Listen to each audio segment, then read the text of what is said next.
G'day, I'm Osher Ginsberg, and this is Wolfie, who's currently chewing on a big candy cane. Is it tasty? It smells minty. I'm bringing you a bunch of episodes that were the biggest lessons for 2023 for me, the biggest lessons of the year.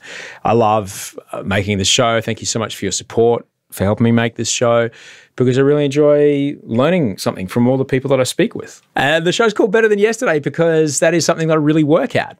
It's hard sometimes. It's really hard sometimes, but the work is always worth it. The lessons that I've learned from making the show in 2023 have been fantastic. And this episode today, look, it contains so much wisdom. It could be a podcast unto itself. It's the conversation I had with psychologist and addiction treatment expert Diane Young. Because addiction is something which can be misunderstood to a lot of people who've never experienced it. A way, I guess, into seeing addiction from another angle comes from a former podcast guest, Johan Hari, who told me that the opposite of addiction is not sobriety. The opposite of addiction is connection. And speaking from my own experience of addiction, for me, I didn't drink because I had a hard-earned thirst. I drank because the beer put some space between me and uncomfortable thoughts and feelings. I liked the taste because that taste meant that in a few seconds, I'd have tiny little relief from the swirling nasties that inhabited my head all the time. And it would never make those thoughts and feelings go away entirely. As is often the case, I just upped the dosage of whatever it was that I was using. And I believe it was the great philosopher Axl Rose who said, I used to do a little, but the little wouldn't do it. So the little got more and more. I just keep trying to get a little better, just a little better than before. He was talking about something else entirely, but it still applies. It applies to anything that we put between ourselves and a thought or a feeling or a situation, which is difficult for us. Dad, go up. Go up. I saw a W. You saw a W? Up there. Yeah. There's another W coming. Oh, yeah. Because I'm reading an auto cue because I can't remember this stuff very well. But Wolf knows W because that's the first letter in your name, isn't it? Yep. It applies to anything that we put between ourselves and a thought or a feeling or a situation, which is difficult for us, rather than dealing with that thought or feeling or situation. Addiction does not discriminate. It doesn't care if you've got all the money in the world, if you're the best family on the planet, and wonderfully. Dad, I'm finished. You finished what? I finished my candy cane. All right. Can you stay with me or are you going to go away now? I will go away. All right. You want to say bye to everybody? Bye. Thanks for joining me, Wolfie. See you later. And don't forget to subscribe. Did you say don't forget to subscribe? What? Where do you learn that from? From Roly Poly. Roly Poly. Who says don't forget to subscribe? Daycare. Who says don't forget to describe at daycare? Sometimes. Sometimes that silly too does it. Ah, on the videos. All right. See you, buddy. See you, Dad. Bye. Well, what was I talking about? Oh, yeah, addiction. Doesn't matter where you're from. Doesn't matter if you're from the most famous, most rich, most wealthy family in the world. Doesn't matter. It doesn't discriminate. But wonderfully, there's a lot of help. There's actually a way to live without needing those habits, without needing those processes, those substances. There's treatment. Treatment does take time, it takes hope, and it takes a commitment to have a better life and to live a better life. And it's never something that need be done alone. I couldn't get sober off my own will, off my own thoughts or off my own intentions. I needed other people's ideas and guidance to help me. And I still need other people's ideas and guidance because I am, not because I'm helpless, but it's like I've spent my whole life hopping on one leg, just getting along from here to there, hopping on one leg, and then I look to my side and I see a gloriously in love couple ballroom dancing their way from here to there, like Fred and Ginger. Now I don't know how to do that, so I'll go and find a ballroom dance teacher to show me how to do that, and then practice. And that's pretty much how I see people in my life, like psychologists or psychiatrists, mentors, sponsors, you name it. And my guest today is a person just like that. Diane Young is a psychologist and a director and a clinical supervisor at South Pacific Private on Sydney's Northern Beaches, easily the leading addiction treatment centre in Australia. And it's a fantastic conversation. And I got so many lessons from this, I'm really glad I could share it with you today. Enjoyed this conversation with Diane Young. Diane, thank you so much for speaking with me today. I'm extraordinarily grateful to chat with you today. Can you tell us where you are right now? Well, right at this moment, I'm sitting in the northern beaches of Sydney in South Pacific Private Hospital, and delighted to be invited to talk to you today. Well, I'm very happy to speak with you because every now and again I get to have a pretty great conversation about sobriety. I can even tell you because I've got an app now. I used to just kind of. How many days? I don't know. I can't tell you how many days, but it's 13 years, 1 month, and 5. Very good. So there you go. So what do you have your sobriety date sort of tattooed on your mind? Oh, yeah, 14th of March, 2010. And beautiful. I was lucky enough to get sober in America, which has a very different relationship with alcohol. Yeah. To Australia. And there's a joke among actors in America. I'm not an actor, but I hung out with enough of them. The joke among actors in LA is you don't realise you've got a drinking problem until you leave Australia. Yeah, that'll be right. Because we are known for our, our partying ways, aren't we, in Australia? Is it partying or is it don't really have any other cultural way to deal with discomfort? Well, that's a very good point you make. Very good point. Don't have any other way to deal with the shame of, what we've done to be in this country and how to carry that with us. And, I don't know. So I got very lucky to get sober in a country at the time. It's very different in Australia now, thankfully, but I got lucky to get sober in a country that has a different relationship to sobriety. And instead of, oh, you quitter, it's like, mate, good for you. So when I started, first coming back to Australia after I got sober, I started hearing about this place on the northern beaches of Sydney. It's a place called South Pacific Private, which is it's a private hospital that specialises in dual diagnosis, I think you'd call it. So addiction that is coupled with a more complicated mental health situation. And then I met somebody who had come from there. And this is a patient who had a methamphetamine addiction, which is an absolute terrible, super scary, red slippery slide of wet and wild of very, very difficult to get out of, if not impossible, and changes your brain forever. And when I saw that person and what I knew about their using before and afterwards, I'm like, well, they must be doing some pretty good stuff there. So when the opportunity to speak to you came up, I was like, I'm all about it because well, that's great. The man that guides me on my sobriety journey, he has a job very similar to yours in the US. He's still that man for me, even though I live in a different country here now. So he has worked in the rehabilitation and the treatment sector in the States. And unfortunately there, because it's all done through private health insurance, there's a lot of bad actors, like terribly bad actors, and some horrible, horrible things that have gone on to exploit that system. And I know we're very lucky to have that very differently here, but there's something that's different about what you guys do. And, any parent whose child is in trouble would do anything and pay any amount of money to save their life. And unfortunately, that can get exploited. So, of course, to speak with someone who works at a centre that has such integrity is actually pretty great. How did you come to addiction when it comes to your work in psychology? Well, look, I have a history of addiction myself, and I too have been sober a very long time. I came to it a number of years ago now, after having a quite successful publishing business, and I'm not 25 anymore, Osher, and 66, not out, looking fabulous, full of life, ready to really get into the second part of my life. But I decided I'd do a bit of study because I was interested, and it was the first time I'd had some time to do that. And I actually thought I'd go into semi-retirement, Osher. I thought I'll see clients for a couple of days a week, and it'll be all, it's bigger than I can keep going with. And I think it's coming together with, do I like the term lived experience? Not particularly. How can you have the experience if you're not living? But the lived experience, I suppose, and then the study. But I'm very passionate about it because I've seen the difference that it can make in people's lives. I often say to people in South Pacific when I do a lecture on the model of developmental immaturity, which is what underpins everything we do at South Pacific. And I'm down here 1 week a month in the supervising role now. But for many years, I did their childhood trauma program, which is called Changes. So, I often say to them, we've got two things. How many people are in here for addiction? 3/4 of the room put their hand up. And how many for mood disorder? Well, again. And so don't be confused. If you have childhood trauma, you need to deal with that therapeutically over here, right?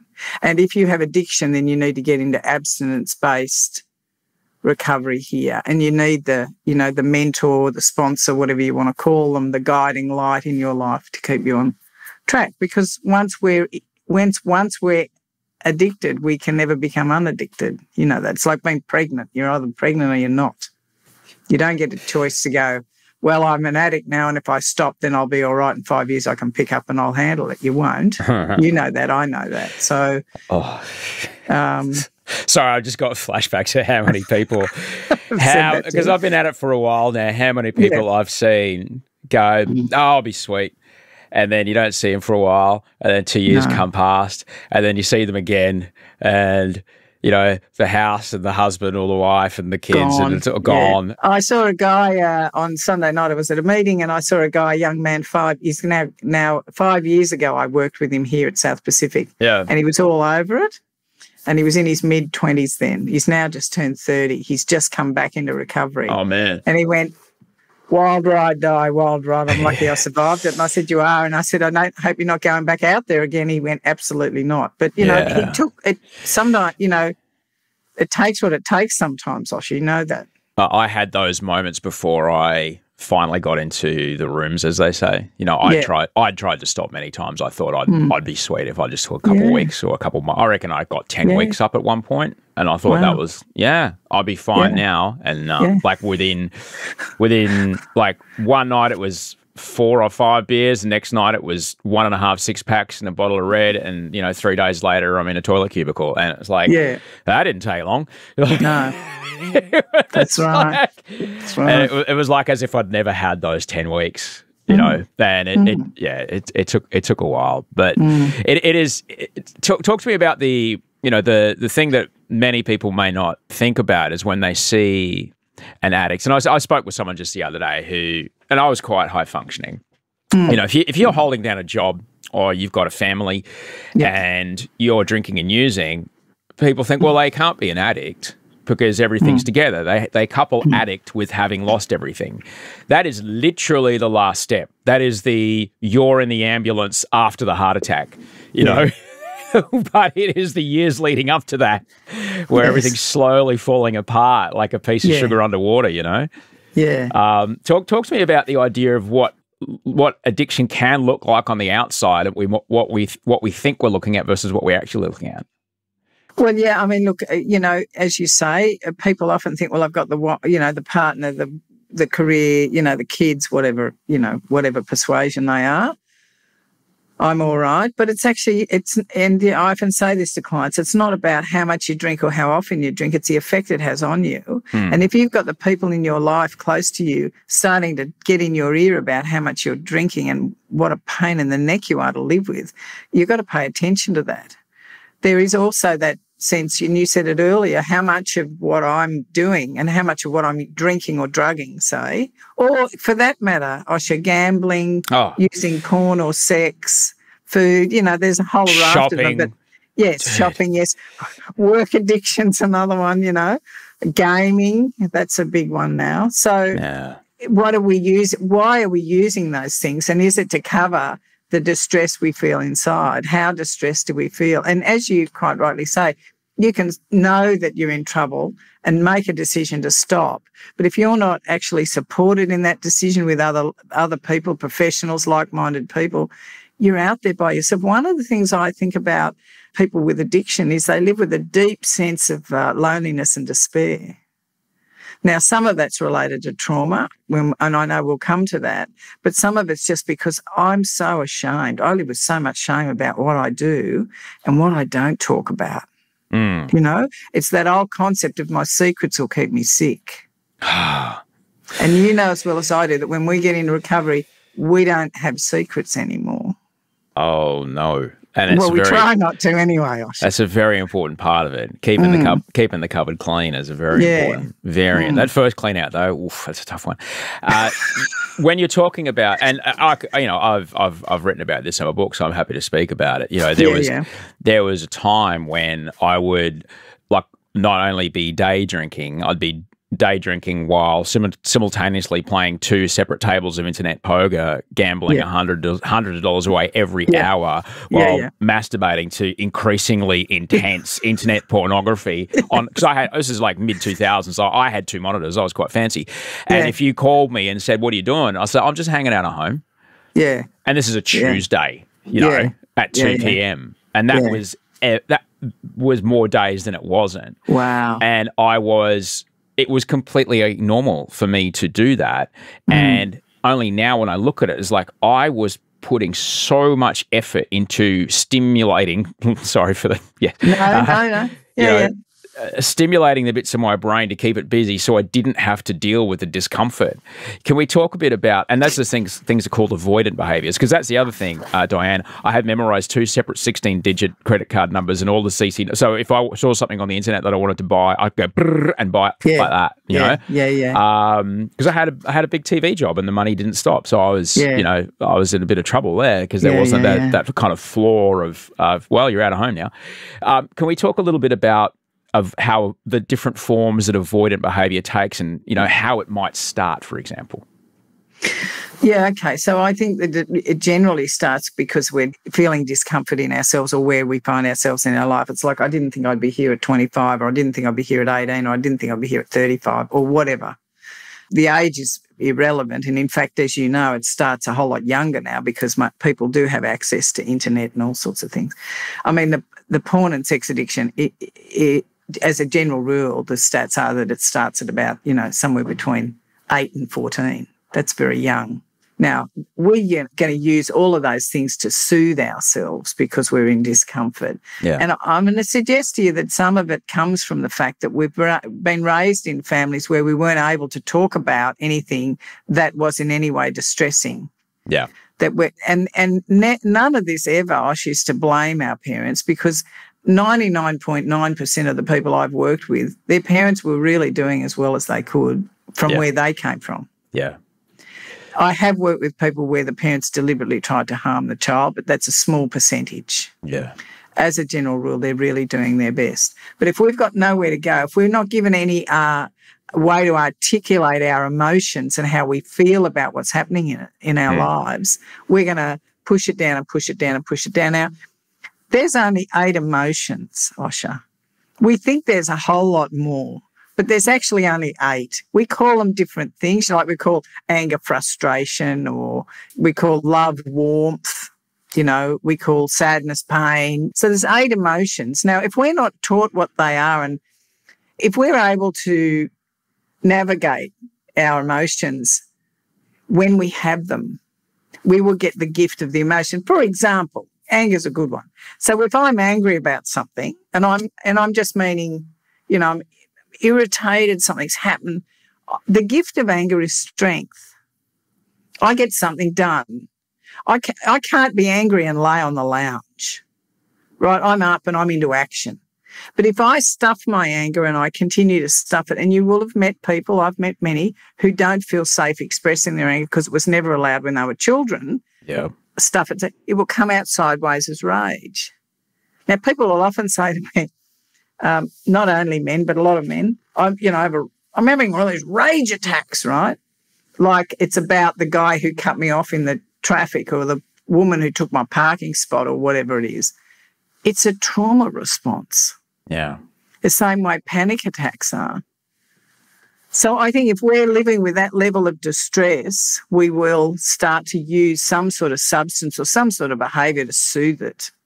And look around the world. Look around Sydney, for example. We're living in a highly stressed environment right now.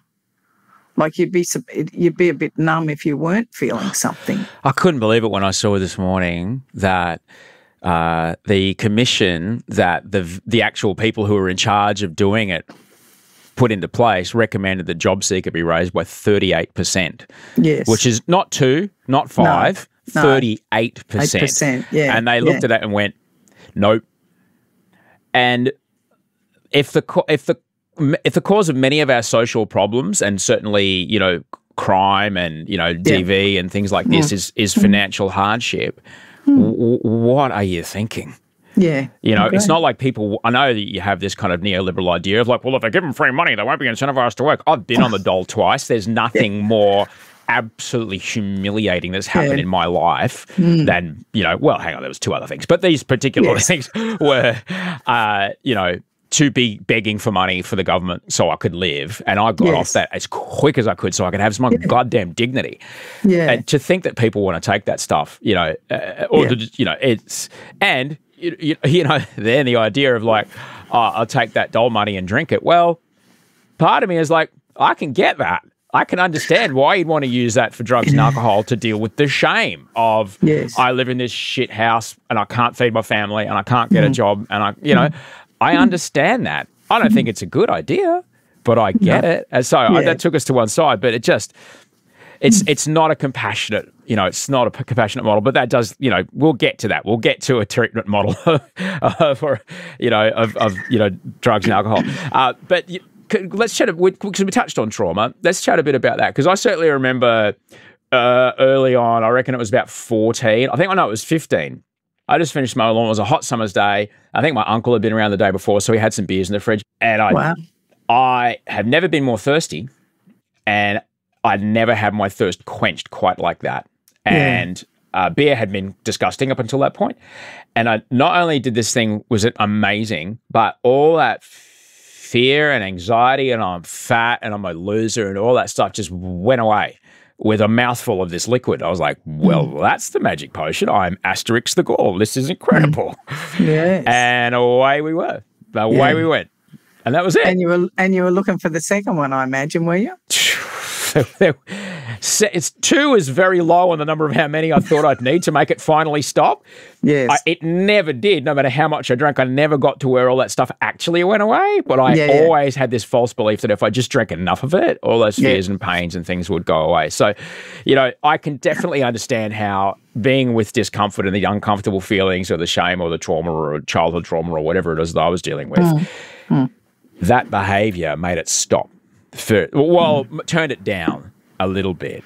Now, what's different about me to other people that might have had that beer and then can drink normally? What's different about me to other, like, normies, as they're called? Well, I think you've got a physiological different makeup to somebody who, you know, somebody else will have the beer. Like another 14-year-old could have easily had the beer and gone, oh, that's all right.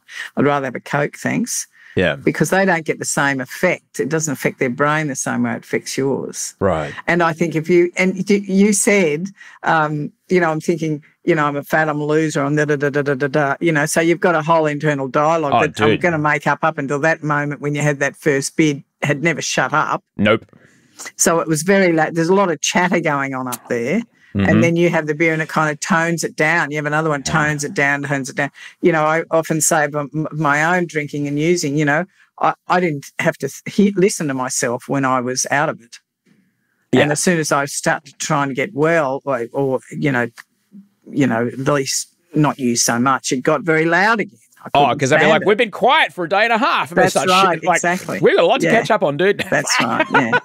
That was the worst. Well, and I do think there's that sense, you know, I've sat in meetings where in my early years where someone would be up the front going, oh, you know, I've had a terrible day, you know, I've got 3 people talking in my head and I'd be sitting up the back with the dark glasses on and my arms folded, thinking to myself, only 3. Like I got a whole chorus up there, you know. Yeah.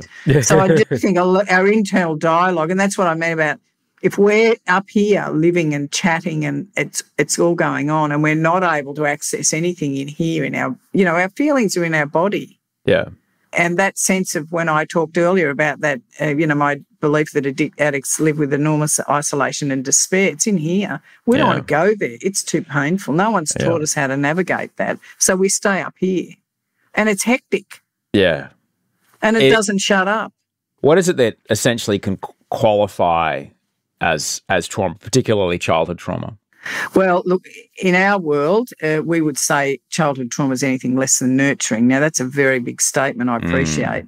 But, you know, there's been adverse childhood experiences, reports done, there's all sorts of things. So we'd put it in the realm of anything that was physically, mentally, emotionally, sexually, socially, financially damaging to you as a child. And as I say, it isn't about blaming the parents. What it is about talking about what happened to me, you know, and you know, so I'm sure you've done a bit of therapy.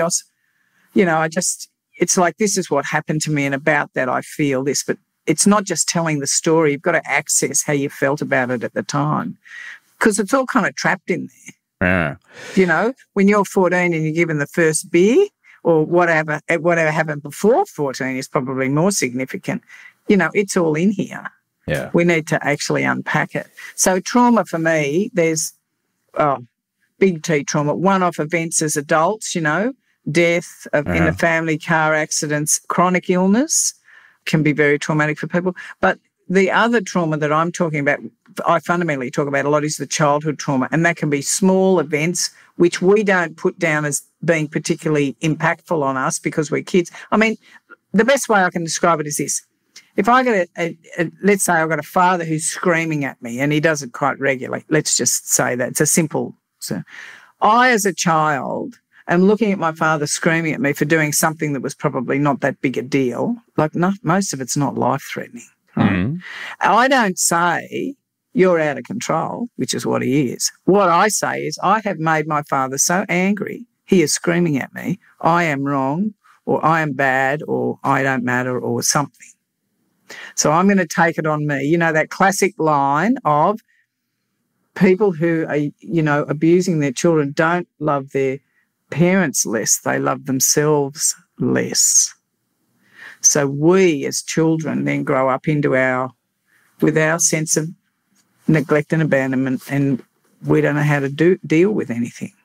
I am on the edge of tears hearing you say that. That's extraordinary to, fuck man, before Georgia came into my life, I could have heard that. I could have watched any ad, any movie where, you know, anything, I was fine. The moment Georgia came into my life, blubbering mess. Yeah. You know, and, you know, we've got 2 kids now, and like listening to you say that, of course, I'm picturing, you know, little Wolfie or Georgia, and I'm, you know, hearing you describe that internal monologue. I'm like, oh my gosh, no parent wants to be that.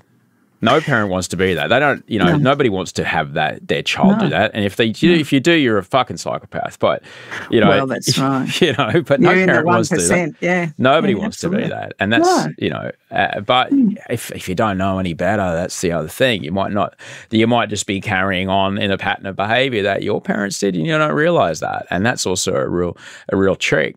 What are some signs that, say, for example, you know, there's people in a life that are dealing with trauma, aside from like, oh, there's a person in my life who, when they drink, it's just, you know, off to the races.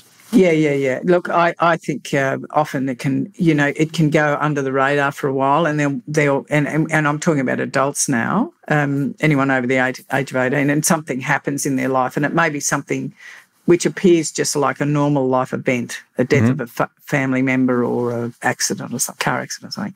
And it will often trigger you back into something old. Now, if you're not aware that those childhood experiences have impacted you very deeply, you will suddenly start to do things like you'll become very fatigued, even though you're sleeping, or you'll have nightmares, you'll have flashbacks. There'll be a lot of that sort of emotion. You know, I mean, often I had a man see me recently, and he said to me, you know, successful, got the suit, the whole 9 yards, right?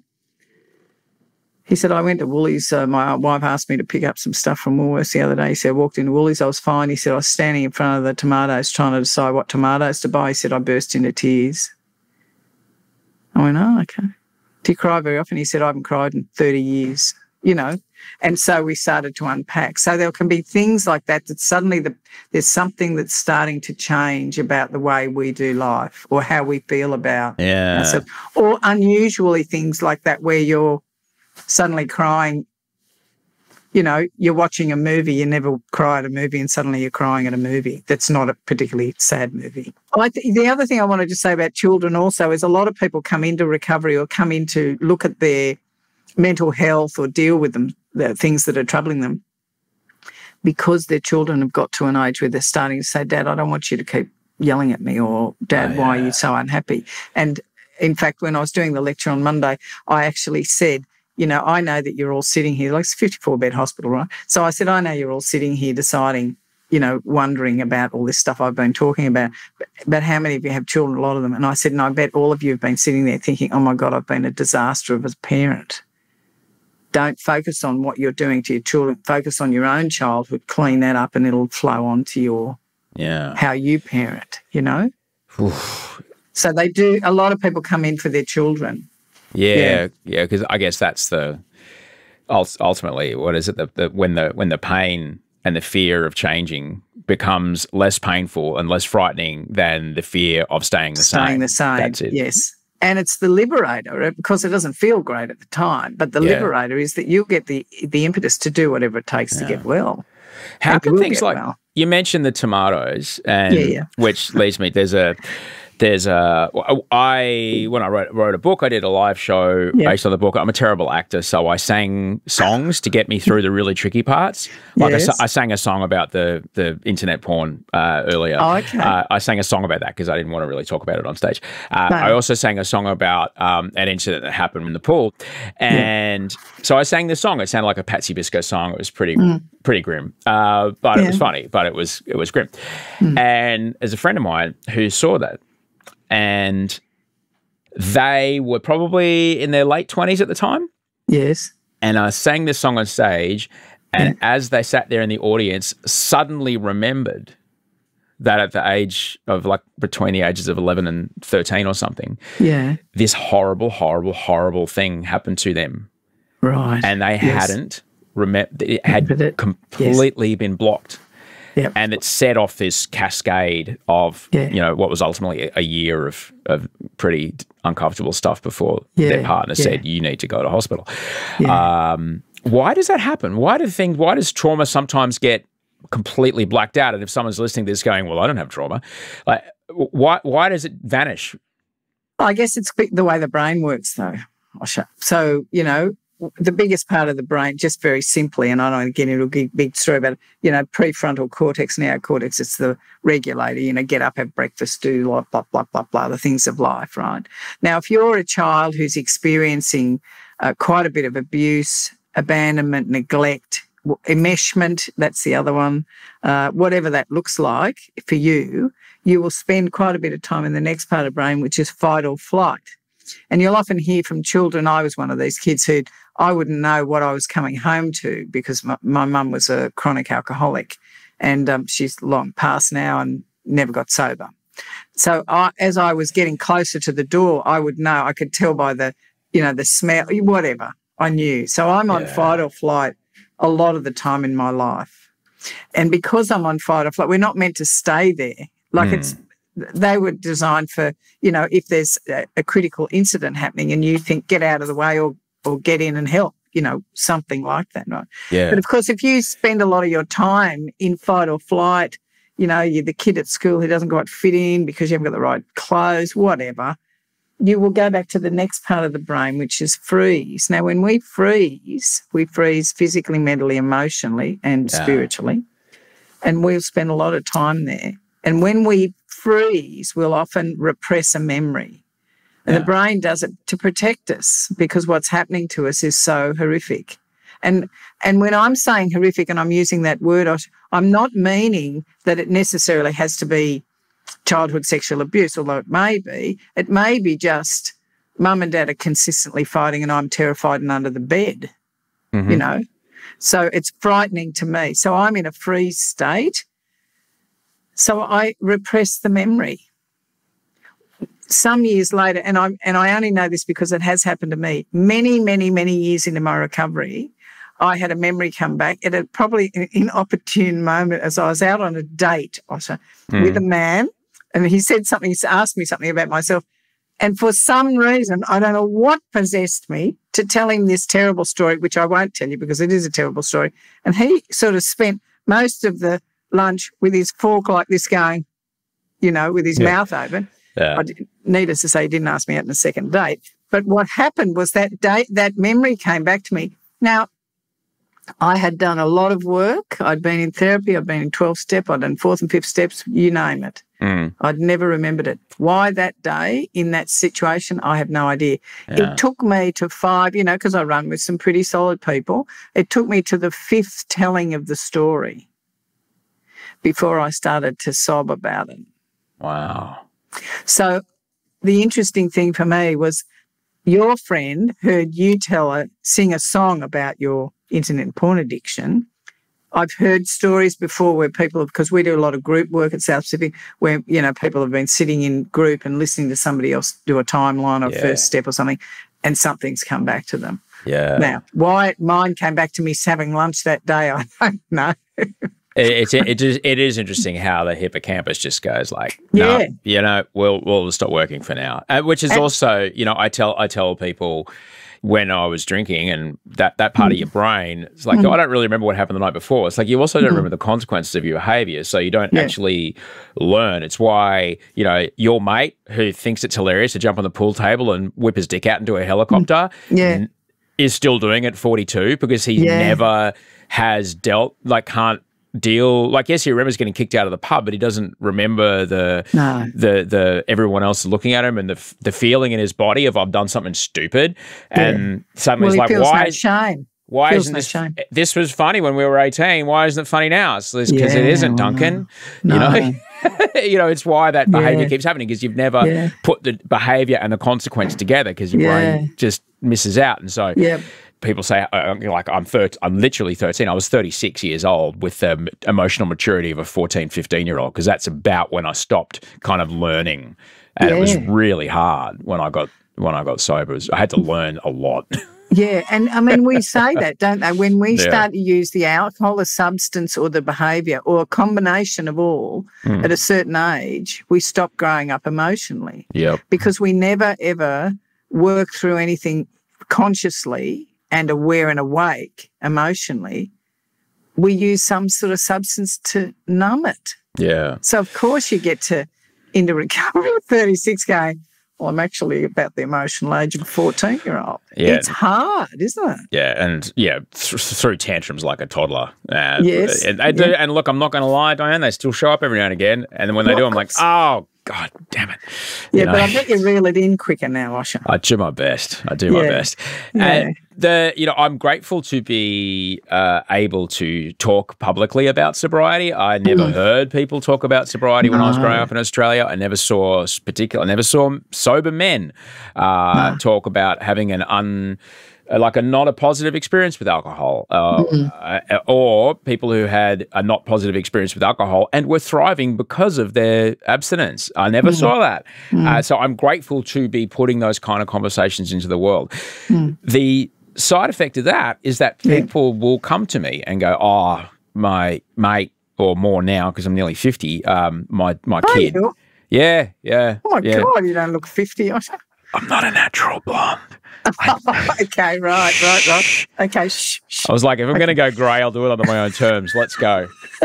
Look, I'm sober and I'm vegan. I cheat, Yes, sure. So, but people will come to me and, it's often about their kid sometimes, and, because of my age, it's people who are like 16, 17, sometimes up to the early 20s. And it is very, very difficult because they'll come and talk to me and say, look, we've already sent them to somewhere and, it was 90 grand or it was 60 grand or something to send this person to an intensive rehab and, and then they're back using and again. And it's I get it. I get why a parent would do that, why a parent would do everything to take their kid and fly them to Bali, throw them into a retreat. 4 seasons, give them 30 days and think that's going to fix it. Why is it that doesn't work? There's 2 answers, I guess. The first one is, as well as I do, that until the addict is motivated or the alcoholic's motivated to get well, not a lot's going to change. But what I will say, it's a family disease. It's all very well for all parents, and I know many of them are extremely well-meaning. We need to get him into recovery. He needs to stop. It's all about him. But what we do, certainly at South Pacific, is, they do the 3-week program, and we say to the client, would you be open to doing family program? Now, that's a 4-day intensive program with the family in the room and other families. And you learn how to communicate. You learn how to share the reality of what it's been like to be in relationship with you in your addiction, what the family's experience, what the addict's experience is like with the family, on them all the time about recovery. A lot of what we do is pretty amazing, but I think the two that stand out for me are the Changes program, which is the childhood trauma. We're starting to roll out sex addiction now too, and also the family program, because I think if the family are speaking the same language as the addict who's trying to get well, they've got a better chance of moving into recovery. The other thing I would always say, and I often say this to clients of mine privately, my private clients, is have a look at Al-Anon. In fact, I had a man in the other day and I said, have you been to Al-Anon? He said, no. I said, look, do yourself a favour. Here's 2 meetings that are reasonable. Do 6 of them. Make a decision about whether it'll help. Because and I know, when we're working with a family, the non-alcoholic person, if I can call them that, or the non-addicted person who's in relationship with the alcoholic or addict, both same, there's a hook in it. And often the non-alcoholic person's history is the very reason they will pick someone like us. It's not just happenstance that they end up in a relationship with someone who's an addict or an alcoholic. It's actually about how they've been raised. Mm. They often, in Al-Anon, for example, which is for family and friends of alcoholics and addicts, they'll often say that they suffer with the disease of control. No guess why that is. And whereas with the addict and alcoholic, we're talking about the disease of self-obsession. Mm. So I think there's a hook for both. Yeah. And I understand, but I do think if they can get into some sort of family program or family therapy, I think it helps, because they start to work with the same language. My man David would talk about those initial interviews with clients. Yeah. When you are speaking to someone who maybe begrudgingly has shown up, Yes. whether it be the son or daughter or husband or wife, what are some things that you talk to them about on their first day there to help them maybe get over the resentment of, I don't belong here, this is bullshit, I'll do this 30 days and I'll be back at the pokies, or whatever it is. What are some ways that you can have those conversations to start to, open their eyes a little bit, or at least show them where they might be? Well, we talk a lot about addiction and what it looks like and how it shows up. We also talk about childhood trauma and trauma, particularly because we do both. Yeah. There would be very few addicts and alcoholics, in my experience, that have not experienced some sort of childhood trauma. But what I will say is that not everybody who has experienced childhood trauma ends up an alcoholic and addict. 2 separate diseases, 2 separate covers, right? Yeah. And that's often a surprise to people. Once the addicts, alcoholics detoxed and they're in the milieu of, oh my God, I'm sitting in a psych hospital, which is, just for those who are listening who don't know anything about it, is not like One Flew Over the Cuckoo's Nest, just in case you remember that film.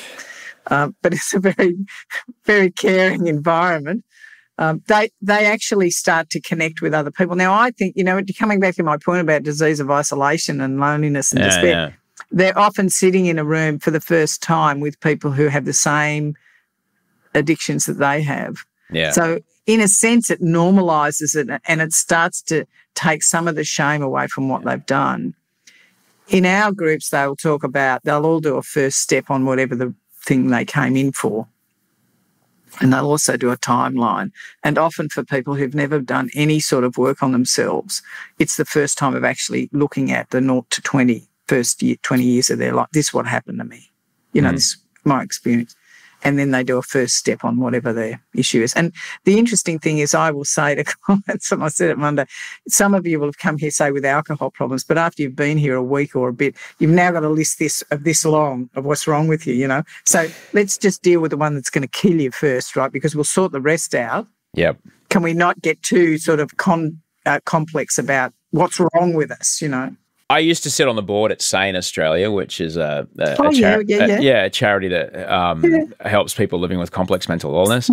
It was one of the big things we did was to combat that view of what psychiatry or in inpatient treatment looks like. Look, I understand why people who write TV and film dramas go for that trope because it's an easy thing to make look scary, but it really isn't. And the actual number of people in our community who are that level of sick and require that level of protection from themselves and from society is infinitesimal compared to, and the actual number of people who are actually violent is so small. It makes the news, but it doesn't mean that every person that does that makes the news. Like today in Australia, probably 5 million people will drive home safely. Yes. And that'll never make the news. One person might have a fatal car accident, and that's the one we see. Therefore, driving home is deadly. Yes. It isn't. We all know that. Yeah. And I'd say the same ratio exists. And it's a real shame because that sort of thing, I think, might keep people away from the idea of, I have to go be an inpatient at a psych hospital? No, I don't want that. Because I get that. When I was first offered meds, I didn't want the meds, Diane, because I didn't want to be the person that needed meds. Yes. All right. I am, and I was, but I didn't want to be that. And I'm sure there are people who be like, I don't want to go to that place because I don't want to be the person that needs to go to that place. How do you deal with people in that situation? Generally, they get so unwell that they'll stop worrying about what everybody else thinks. I mean, that's in the realm of, I'm worried about what the neighbours think. Like, who cares? I had a client who was a very, corporate. He said, I can't take 3 weeks out, and God knows if my work colleagues, partners, whatever, found out I was going in. I said, all right, well, make up a story. I don't care what you do, right? Lie. Really. Anyway, he did come in and he has done a significant amount of work and he's turned his life around. But I think he made up a story that he went out in sort of the middle of Australia camping with his father or something. And, there was no internet connection. Okay, fine. They bought it. Okay. That's all it needs. Yeah. But it's very hard. And, often, there will be clients who arrive who've had, a little bit of pressure from the family to get in here and we'll know whether they'll be flagged as, kind of flight risks, if you will. We'll spend a bit of time sort of trying to settle them in, introduce them to other people, show them the lie of the land. And once they find out that, people don't have 5 heads and everybody's just, there's other people here trying to navigate this too. I mean, it's a big step. Yeah. You know that. Yeah. It's a really big step to go, I can't keep doing what I'm doing to myself and to people in my life. And we're asking people at their most vulnerable to make the most significant decision of their life. That is, am I going to continue this or am I going to try and get into recovery and change it? When nobody has any idea, you had no idea what your life was going to look like when you got well. No. And I can remember this story. I told this story the other day. A little boy and his mother went to the doctor and she couldn't get someone to look after the little boy. And it was a serious discussion. She had to have the doctor about something with her health. And the doctor looked at the little boy and thought, this is not going to go well because he was little, 5, 6, something like that, and likely to need a bit of attention, right? And he wanted to focus on the woman. So he got a copy of the National Geographic magazine. He ripped out a picture of the world, map of the world, and he ripped it up into little pieces and he gave it to the boy and he said, here we are, here's all these little pieces. And he was on the floor just over in another section of the room. And he said, can you see if you can put this together, this picture of the world? And he went, yeah, I can do that. And the doctor thought, he'll be there for half an hour. I've got plenty of time with the mother, right? And within about 15 minutes, and he'd given the boy some sticky tape to stick it together, right? So the kid, within about 15 minutes, the kid came over and he gave him this duck thing, the piece of paper, say, with the world thing. And the doctor said, and the mother, he looked at the mother and he said to the boy, how did you do that? That's amazing. You did that so quickly. And the little boy turned it over and he said, there was a photo of the face of a man on the other side. He said, I put the man back together and he said the world looked all right. And I thought, that's what we're doing. We're not focusing on what have you done and what has everybody else done to me, but what do I need to do for myself? And then my lens changes. Yeah. That's astounding. What a great story. That's such a great story. Do you like that story? I do. Look, I really do. I really do, because it is the thing that we can control. It is that I can only control what I've, I got to talk quite early. It's like, really, how much energy are you going to waste being upset about that particular decision in your industry? Yes. You think how you feel about it's going to change anybody's mind at any network ever? No. You're going to have to change how you feel about it, and then what's happening becomes different, because that's something that I can control. How do we have the conversation with someone that we care about? How does it even begin? Because it won't be the first time we've brought up something like, the amount of time you're spending on the pokies, or the amount of money we're losing on the betting apps, or we don't need another handbag, or please, I appreciate that porn's important to you, but come on, I wouldn't mind having sex with you one day, chateau de cardboard every night. Let's get away from that. It's not the first time that you would have spoken to this person about it. So when we're speaking with someone that we care about the idea of an inpatient rehab facility or a treatment facility, what are some things that don't work? Let's start there. What doesn't work? Well, anything accusatory never works, that's for sure. Anything where we're blaming them for what's happening in their lives and therefore ours. Yeah. When we're talking to a partner, and it probably depends where the relationship is, but if it's a bit strained, if we're at that point where we've got one foot out the door because we're sick of it, we've said it, I would always suggest to the partner that they get say it's a husband and wife, just for the sake of easy discussion. Let's say the husband's got the problem, the wife's trying to get him to get help. I would find a husband's very close friend. I would talk to him about it, and I would get him to come over so that was a third party in the discussion, and I would have up my sleeve the number of a couple of therapists, or a couple of facilities like South Pacific, and I would actually sit him down and say, okay, now we're really concerned. And usually what you have to do is do it at the time when they're likely to be sober. Yeah. So it might be an early morning intervention. And I would always couch it in the terms of, we are concerned. I am concerned for you. What I've noticed is the escalation of how much you're drinking, how much you're not available to the children, whatever it is. And I want to ask you to get some help. And I'm happy to go and get help with you if you want to do some couples stuff or family therapy. But I've also got the names here of people that might be able to help you. Now, sometimes I'll go and see an individual therapist first rather than, immediately pick up and talk to the intake people. The other thing the advantage we have is on our website, we have self-assessments. So you can do free self-assessments. They're anonymous. Yeah. Just fill in a few answers. That's often helpful because you're asking someone to come out of denial. Yeah. That can certainly come up in those conversations, that can be almost impenetrable. It doesn't matter who's in the room, because I know this because I don't know what are you talking. I can stop whenever I want. I don't drink you're kidding. Right. This is not a problem. This is I'm not that guy. Forget about it. You're full of it. And then I would say, okay, well, if you can stop, I'm going to ask you, so how long do you think you can stop for? And you give me some, ridiculous thing, a week, 2 weeks, a month or something. And I'd say, okay, so I did this with a client who was continuing to drink, and I wanted him to come in here, and he wouldn't come in here because his father had been in here. And I said to him, okay, you think you can stop drinking. I want you to stop drinking. I want you to go to AA. And if you drink again, having done those two things and continuing to see me if you want to do that, if you drink again, you have to go into South Pacific. Will you agree on that basis? And he said, yes. He's sober 4 years. Wow. Because he was he did not want to come in here on principle. Whatever works, mate. Whatever works. Yeah, that's right. So, I had another client, and he had been in recovery. He'd been in here and he'd gone back out. He was an ice user. Man, it's hard. Very, very delusional, poor love. And his mother was ringing me. And I try not to do this, but she was so desperate.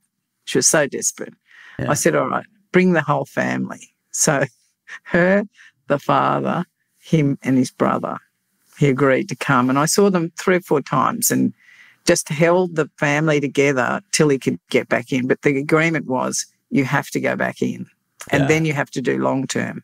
Yeah. And he agreed to it, and he's in long-term now. Wow. So, you know, sometimes the family can play a really significant role, because if they know that they can't manage things on their own and they're going to be turfed out of home, they will take some action. Yeah. The self-assessment on the website is interesting because, you know, it's old now. It's been that long, but I remember I got a pamphlet. Did you get a pamphlet? I got a pamphlet, and it was like 127 questions of like, you know, it was an old kind of thing. Yes. It's like 127. I think it's quite a famous pamphlet. It's like 127 questions to, you know, if you've got a problem. When I was like, oh, this is bullshit. Anyway, I ticked yes to 115. I was like, okay. Because it said if you've ticked yes to 3 or more, I was like, oh, shit. And the ones you didn't tick were things like, have you ever been pregnant? No. Oh, yeah, you know, been arrested and like, but for the grace of her whatever higher power looks after anyone, no. Yeah. But, you know, only because like, you know, the cop was looking over there at the time, and it's not because I was particularly good at doing anything. It was like I was real lucky. You ducked up the laneway just in time and didn't get seen. Yeah. Tell me about and you know, we spoke about my folks. What is it? What do we know about you know, how I have a combination of my father and mother's face, you know, and my son has a combination of his father and mother's face. Yeah. What about our brains? What about the insides of our heads? What about whatever trauma our parents might have been through? What are the chances of that trauma just being a part of the wiring of how we come out? Well, I'm a big believer in that in intergenerational trauma. In fact, I work with it pretty much every day in some form. But I do know that, you know, certainly in your and my great-grandparents, grandparents, parents' time, I don't know entirely your history, but none of my family ever got help for anything. It was like lock and load, you know, what's going on, you know, we're just trying to get through it. You know, my mother was a chronic alcoholic and my father was a gambler. I mean, you know, I was the only kid. It was like I wasn't going to survive very well if I didn't actually do it myself, you know.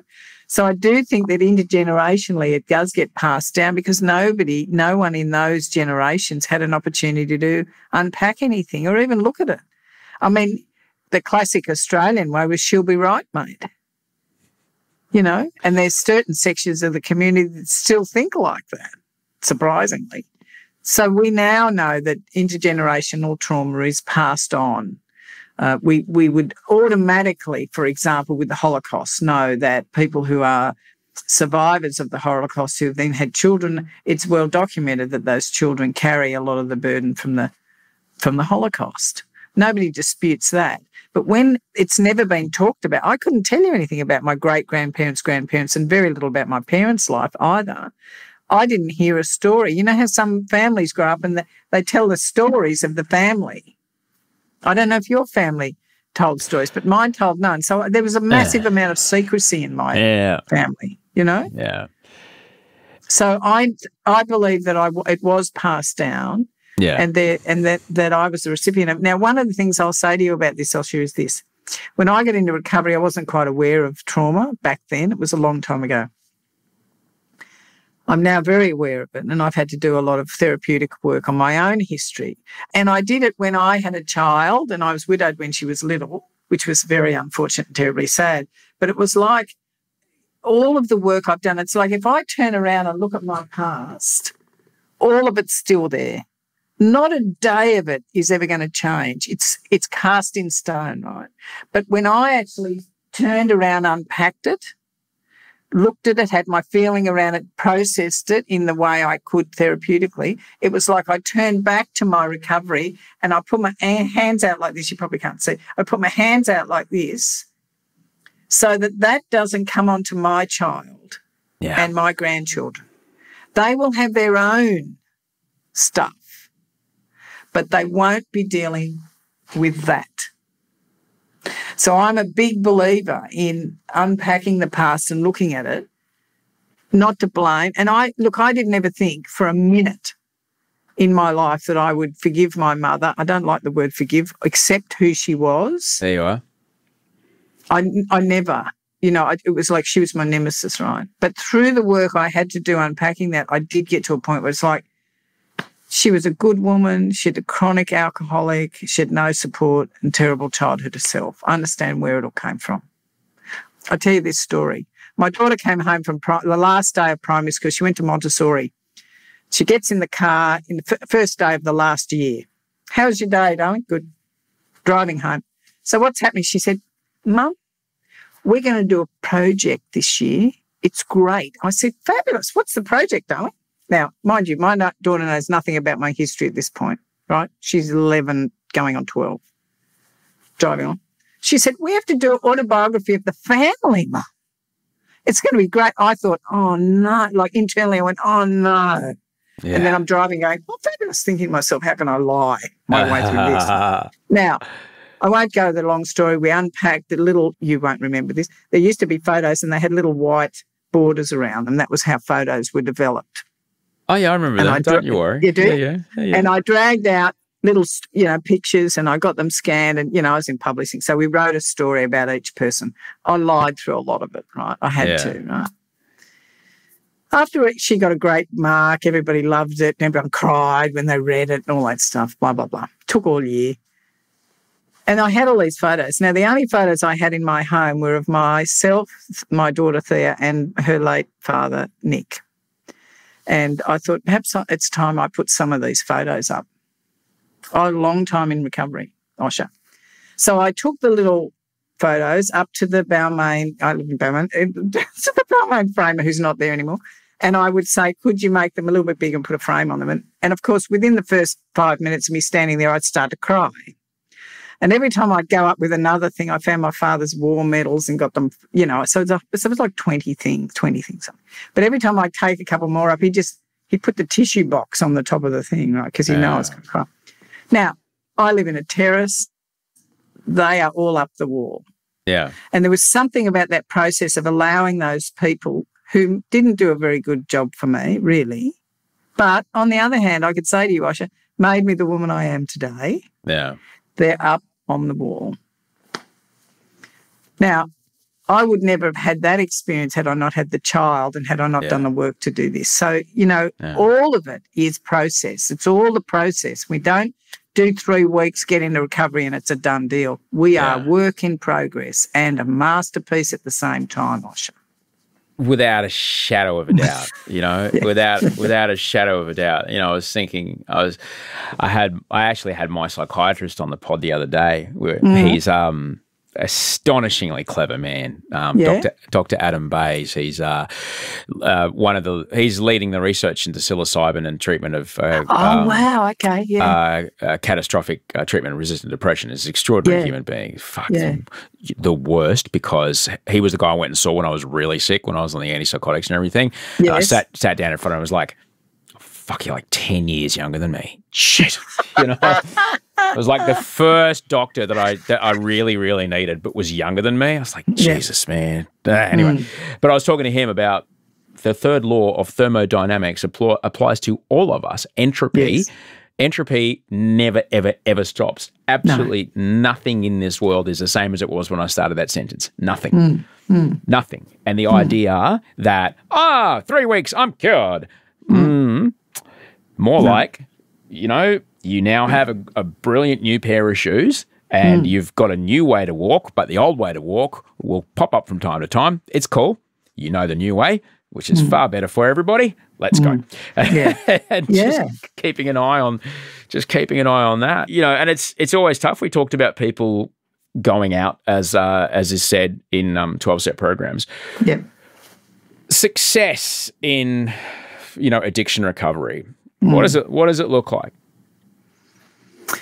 It's very hard to quantify, isn't it? Because we don't keep records of people who come in and go out. I mean, if I look at my own world, and I, got sober in Sydney and clean in Sydney, there's a lot of my compatriots that are still alive, well, and doing amazing things with their lives, And there's many who aren't with us anymore, but who died sober. there is a revolving door in, people that come in, stay for a while and go. The other thing it's probably worth mentioning, and I only because it's front of mind, I've got a couple of clients who've got quite a lot of recovery, and I'm talking 10 plus years, who came into recovery maybe through a detox. And after a period of time, they started to realise that even with all the work they'd done in 12-step recovery, they needed more. And a couple of them, one of them's actually come back into South Pacific to do some trauma work, just to do a 9-day trauma program, because he knows that is still impacting and holding him back. I think the key to recovery is to stay always wondering about how you might do life differently or better, how you might live tomorrow better than you live today. And I don't think it's impossible, unless you've got serious mental illness. I don't think it's impossible for anyone to change anything if they really want to. Because like you, I'm sure, Osher, I've seen remarkable things happen in people's lives. And remarkable things have happened in my own. Yeah. And remarkable things sound like they've happened in yours.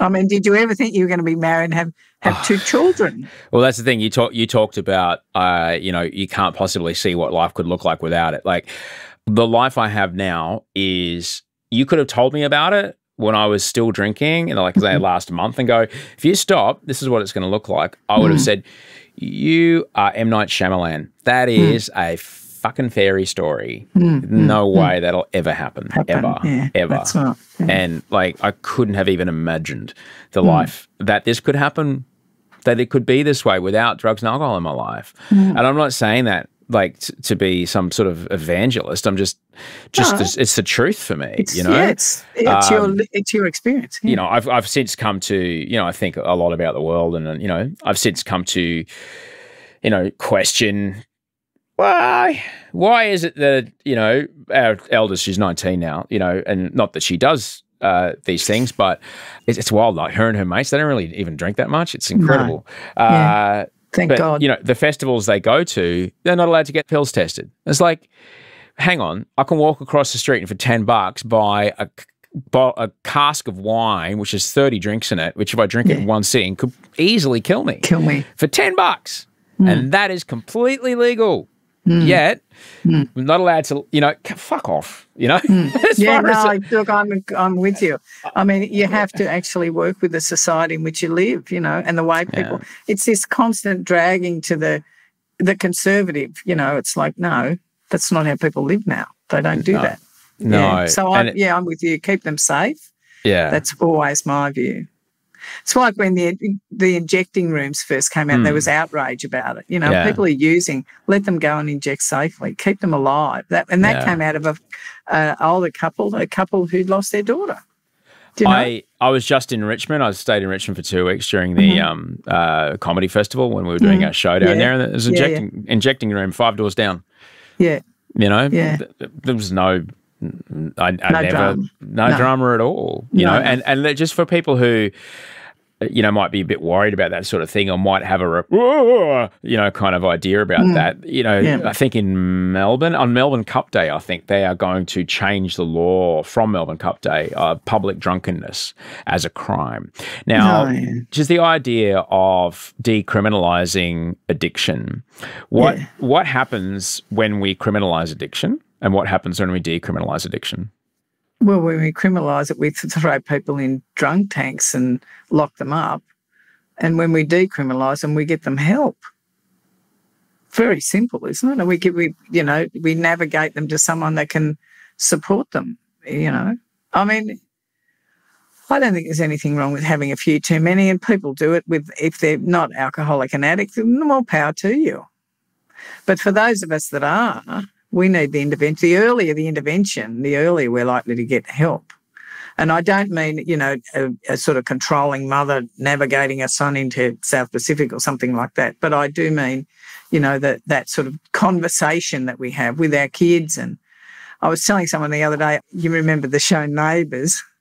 I used to, and I was running a big job. So I'd make sure I was home. I think it started 6:30 or whatever time. And so I'd make sure I was home and I was watching it with my daughter, who was in primary school, because they dealt with every contemporary issue in that. And so what I could do is I could open up the conversation with her about, what do you think about that girl getting involved with that boy that's being mean to her? What do you think about that? And so I could talk about them, not her. Do you know what I mean? Yeah. And always to have the conversation. What do you think? And the open-ended questions and stuff. And we learn that, don't we? Yeah.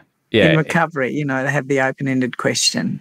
What can I do to support you? Yeah. How can I help you? I'm concerned about you. What can I do? Yeah, and that kind of stuff. Ultimately, you know, changing from a criminal model of addiction to a help model of addiction, that helps all of our community ultimately. Because and wasn't it Portugal that decriminalised and suddenly suddenly the rate of usage went down and people got help. I mean, I'm with you on that. It doesn't work well on the conservative end of politics when people want to thump a thing and talk about throw them all in jail. Mate, then you just get jails full of sick people who are just going to get sicker. And then in our community, we have a public healthcare system. That's quite a burden on our society. You know, absolutely. And jails are expensive. Let's be honest. Yes, that's right. Costs a lot of money. It costs a lot of money to keep people in prison. And if you don't know much about crime before you go in, you'll surely know a lot of it by the time you come out. So really excellent place to learn that sort of thing. Extraordinary. Right. It's a tricky thing, and I'm happy to see that our country's relationship to the conversation around addiction is shifting. I feel that it is, and I see it. Like I said, I see it in you know, my eldest and her mates. You know, I see the way they drink, and it's nothing at all like how I did. At all. None of the people in their cohort or their community drink like that. No. And these are kids of privilege, you know. It's, you know, part of the city we live in. We all work hard. That's how it happened. Sure. And it blows my mind that that's how it's changing. And it's nice to see, but we still have a long way to go, because then other things show up. As you mentioned, gaming. We talk about apps. We talk about things like this. And look, I'm sure there's a whole other conversation about an upstream intervention, because for me, the idea that, it's your choice to drink that much, the choice stopped being mine before my 18th birthday. Absolutely. It was not a choice. And the same with the gambling, and the same with everything else. I couldn't not choose to do it. I lost the ability to do it. You think about the kid at the daycare that your one goes to, the one that's always running into walls, you know, the one that hasn't got any impulse control yet because that part of their brain hasn't started working. It's that. I couldn't not do it. No, that's right. And it's hard for people to accept that. It's like, well, I can not drink. How can you cannot? What's wrong with you? Yeah, I think it's understood. I think within the community there is an understanding that there is some sense of it being a disease, you know, a disease of addiction. It's not a choice, you know. No. I do think that's changing. And I do think podcasts like this and various other people like yourself who talk about it openly, and I mean, all of my life when I was in my publishing career, I, you know, guarded my anonymity so tightly. And I can't tell you, when I got out of that and got into this, and it's like, I don't care now, you know. And I also had a daughter who was older, so I wasn't worried about any impact on her. But there's a freedom in just saying, well, this is who I am, you know, and I'm okay with it. Yeah. I'm as you've heard in this conversation, I am understandably vague about, you know, the ways that I stay sober. But I have no problem saying, well, I just stopped drinking. It's not even my line. It's Dave Hughes's line. Yes. Because he's the one that told me, because he hasn't had a drink in. Dave Hughes gave me a Logie and I don't remember it. Oh, wow. Really? Off my face on Percocet and Crown Lager. No. Yes, on live national television. There's a photo to prove that you got it. You were there. In a lovly suit, let me tell you. Wow. Yes, no memory of it all. And I asked him, I said, why did you stop drinking? He said, because I was a terrible alcoholic. Yeah, God. And I don't know if he said I was, but I just simply said, when people say, how come you don't drink? I say, because I'm a terrible alcoholic. It's the worst. It's awful. Yeah. And as soon as I say that, they go, and they back right off. Yeah, that's right. And I'm happy to have that conversation. I have no problem at all opening the batting with that. And because people just leave me the fuck alone. Yeah, well, they do leave you alone. It's very true. Yeah. And when I was like, okay, by the time everyone's had their fourth drink and they're starting to tell me the same thing they told me a minute ago, forgetting that they've just told it to me, I'm like, okay, look, I've got another episode of Rabbit Hole, so I'm going to go home now. Bye. They're lucky if I say goodbye, to be honest. I get it. I totally just vanish. Get that. I'll just vanish. Yeah. I'm just so grateful that you're in the world, honestly, Diane, Thank you. and grateful for the work you do, and grateful that, a place like South Pacific Private, and it's not the only place in Australia like that. No, but I'm grateful that places like that exist, places with integrity, places that clearly understand that you're dealing with very, very vulnerable people and very vulnerable families who will do anything and pay any amount of money to literally save the life of someone they dearly, dearly love. And like I said, the person I met that came out of there, I was astounded at the before and after. I'm not saying that happens every time, but it was a particularly complicated situation, and that yeah, well, yes, and that's the other thing is like to have the idea of like, oh, they wouldn't know how to deal with me. It's like, mate, you got tickets on yourself if you think you're the worst they've ever seen. I can promise you that. Yeah, that's right. You're not that special and different, my friend. Don't forget, in the John Birmingham book, Died with a Falafel in His Hand, there was a bloke that shot up Vegemite, and that's a true story. Yes. People will do wild shit. They do. And I think that, I was over at the Meadows doing some training in Phoenix, Arizona, and I was working with a bunch of therapists over there, and one of the women was going to go in and do the program, their intake. And this is in 2019 before COVID. Yeah. And I said to her, oh, that's interesting. I said, so what would be the cost to come in and do that in the Meadows in America? Oh, my God. And at that point, she said, and this is 2019, so it'd be a whole lot more now. She said it was going to be, I think it was a 3 or 4 week program. I'm guessing 3, because South Pacific's modelled on the Meadows, same program. Yeah. She said $60,000 US. Yep. Now, if you've got private health insurance and you've got psychiatric cover, you pay your excess, you come in, done. We are blessed beyond measure if we can have that, if we're privileged enough to have private health insurance. Yeah. And I do know that there's a number of clients of mine who don't have private health insurance who'll actually say to me, what'll I do? And I say, I don't know, ring one of them and ask them, because sometimes in the life of a policy they'll forgive, they'll actually forgive the waiting period, and they'll get you in if you're, really in dire need. Yeah. So there are places available that can help people. And I think we're very blessed in Australia. There's ways to get help, and the help is there, and you'd be amazed how much better you feel once you start actually seeking help. That in itself can open up that window, and I'm not going to use this word lightly, but that opens up the window of hope that it might not always be this way. Yeah, hope. Hearing other people's experience. That's what starts to set us free. Osha, there you go. You can use that again if you like. They suck because they rhyme, or they make a cute acronym, and it makes it the worst, but it's the worst because it's true. That's right. That's right. It's so true.